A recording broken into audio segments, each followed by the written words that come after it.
गुरु की साजी निवाजी प्यारी सात संगत जी, प्यार और सत्कार से कहना धन निरंकार जी। प्रथम भक्ति संतन कर संगा। सतगुरु बताते हैं कि भक्ति की पहली सीढ़ी सत्संग है। दिव्य गुणों की खान है सत्संग, मानव की पहचान है सत्संग। इसी पर आधारित दासी आप जी के चरणों में विचार रखने जा रही है। आप जी ये विचार प्रवान करें। अगर कोई गलती हो जाए तो क्षमा करें। युगों युगों से और आज भी यही संदेश दिया जा रहा है। इसकी जीवन में अहमियत है, चाहे वो किसी भी संस्कृति में जन्मा पला हुआ हो। जैसे सारी धरती के लिए सूरज की, हवा की अहमियत या जल की अहमियत है, जो इसका एहसास कर लेता है वो फिर उस ओर बढ़ निकलता है और उसका उद्धार भी होता है। वो औरों के लिए वरदान भी बनता है। सतगुरु बाबा हरदेव सिंह जी महाराज अपने विचारों द्वारा हमें अक्सर समझाते थे कि ये मैसेज किसी काल या किसी विशेष स्थान तक सीमित नहीं है।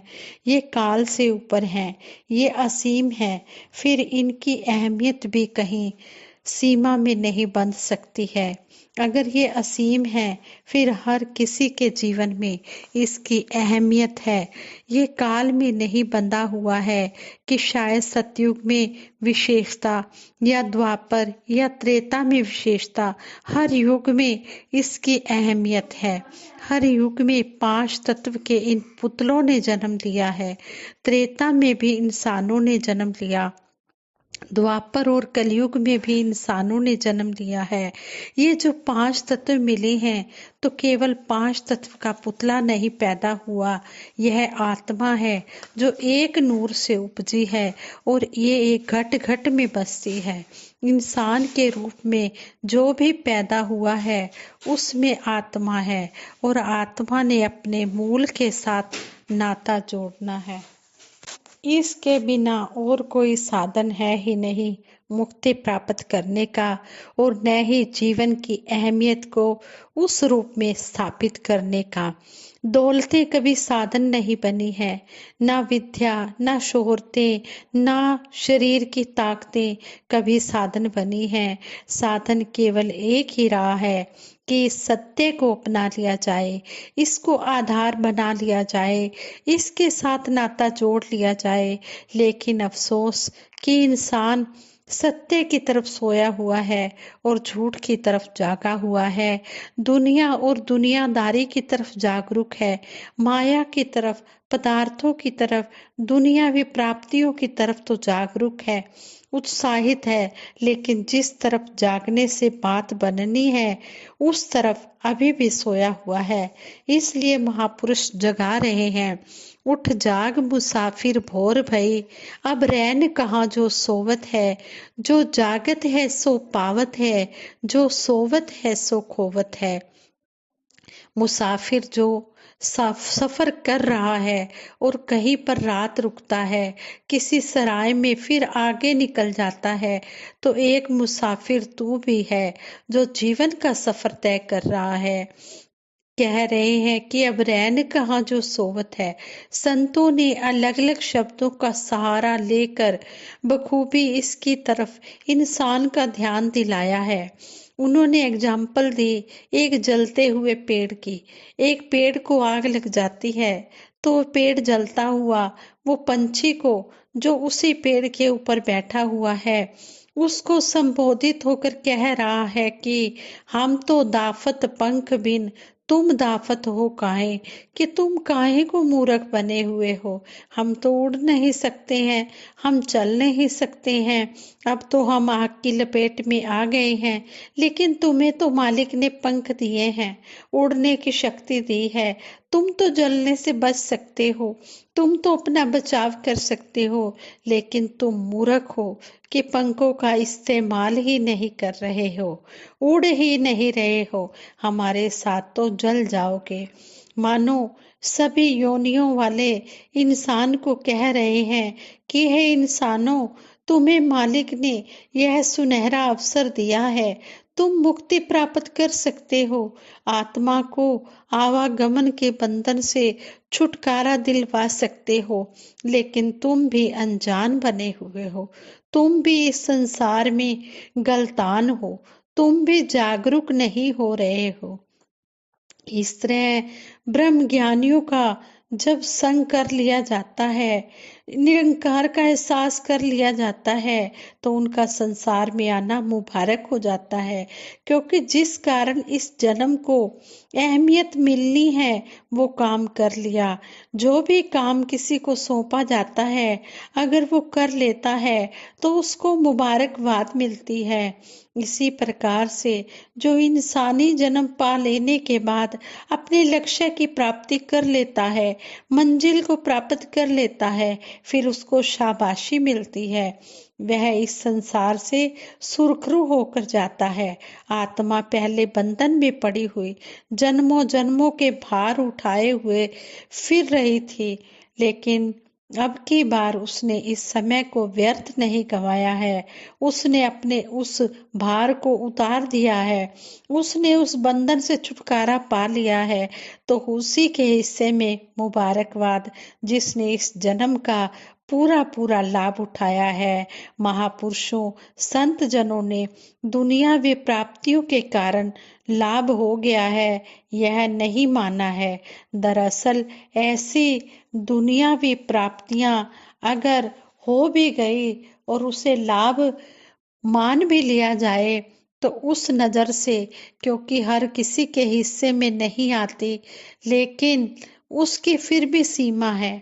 उसका नाता केवल शरीर और लोक तक, रिश्तेदारियों तक, और यह भी देखा गया है कि अपने नाते रिश्ते में भी बखेड़े पड़ जाते हैं।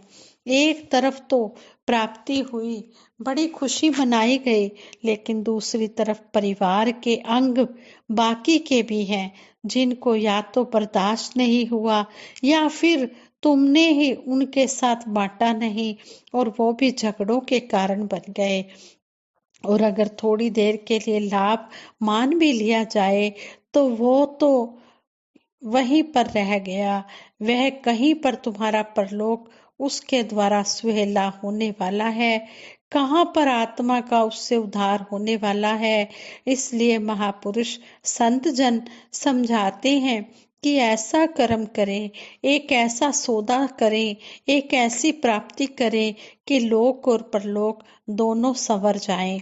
ऐसा कर्म करना है, ऐसे कदम उठाने हैं। इसलिए यह प्रेरणाएं महापुरुषों ने दी हैं। करूं बिनती सुन मेरे मीता, संत टहल की बेला, इहाँ खाट चलो हरिलाहा, आगे वसन सुहेला। कि यहाँ पर ऐसा लाभ प्राप्त कर लो कि आगे भी सुहेला हो जाए। अगर तेरी बात बन जाती है, तू होश में आ जाता है, इस तरफ तू जागरूक हो जाता है, तो इंसान तेरा कल्याण हो जाएगा। इसके बिना कोई संभावना नहीं है। फिर तो तू आया भी संसार में, संसार के भोग भी भोगे, फिर काल के द्वारा तू भी भोग लिया जाएगा, तो भी ग्रास बन जाएगा काल का। इसलिए महापुरुष कहते हैं कि ना हर भज्यो ना खत पट्यो, काल पहुँचो आए।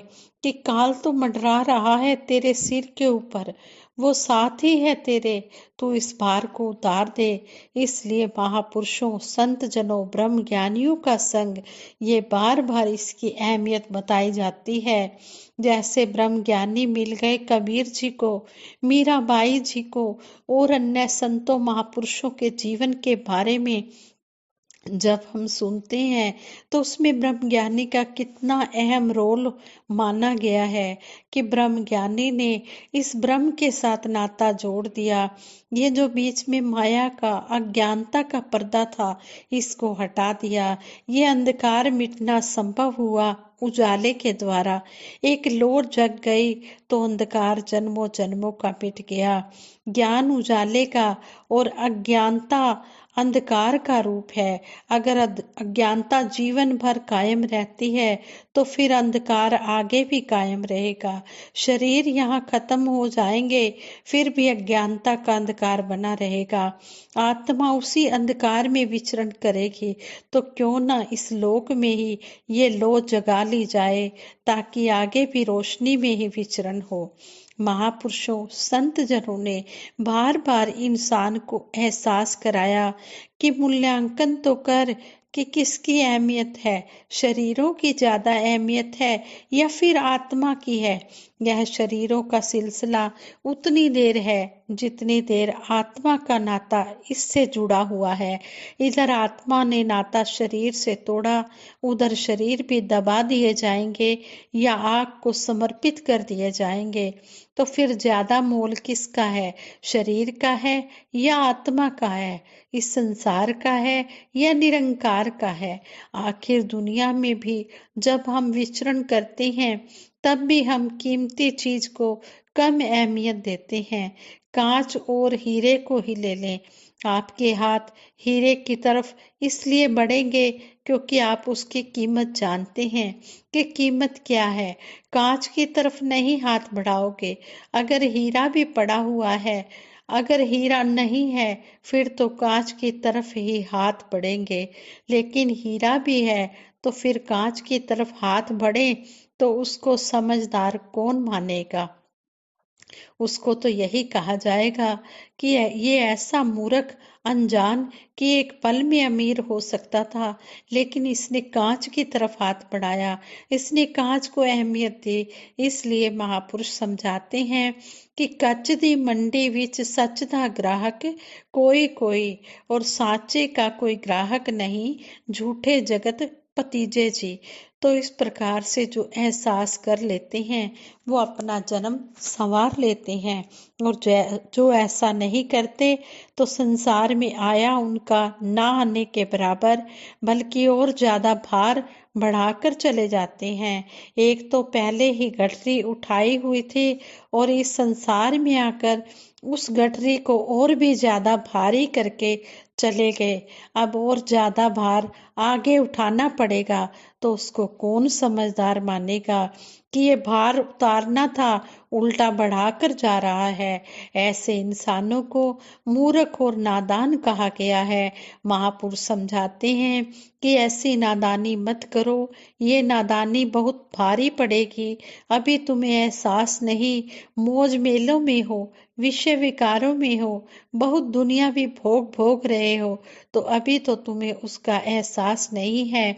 इसलिए तुम यह कर्म जरूरी कर लो और अपना यह जन्म संवार लो। ये मौका बार बार हाथ नहीं लगता है। 84 लाख योनियों का जिक्र है। अगर 84 लाख योनियां ना भी मानो, सैकड़ों मान लो या हजारों मान लो, फिर भी तो बंधन में पड़े रहना होगा। एक कछुए की ही योनि कितनी लंबी योनि है। अगर ना समझे समय रहते तो फिर तो जैसे महापुरुषों ने कहा है, अब पछताए होत क्या जब चिड़िया चुग गई खेत, कि अगर खेत ही उजड़ गया तो फिर क्या बात बनेगी तुम्हारी। ये तो उस समय जागरूक होना था, उस समय उस खेत को उजड़ने से बचाना था जब उसके ऊपर दाने लगे हुए थे।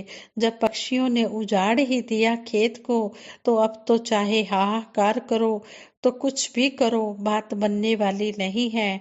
उस वक़्त तो लापरवाह हुए हो, अब तो गलतान तब तो गलतान रहे, अहंकार में चूर रहे, तब तो होश में आए नहीं। अब क्या बात बनेगी। तो एक एक पल की कीमत है, एक एक पल बीत रहा है, ये रुकेगा नहीं, ये लौट कर आने वाला नहीं है। इसलिए संत महापुरुष समझाते हैं कि ये मानुष जन्म जो मिला है, इसकी अहमियत को जान लो, इस समय की कीमत को जान लो, इसको यूं ही ना गवाओ। इस संसार में आए हो तो अपना वो कर्म अपना वो लक्ष्य पूरा कर लो जिसके लिए आप इस संसार में आए हो।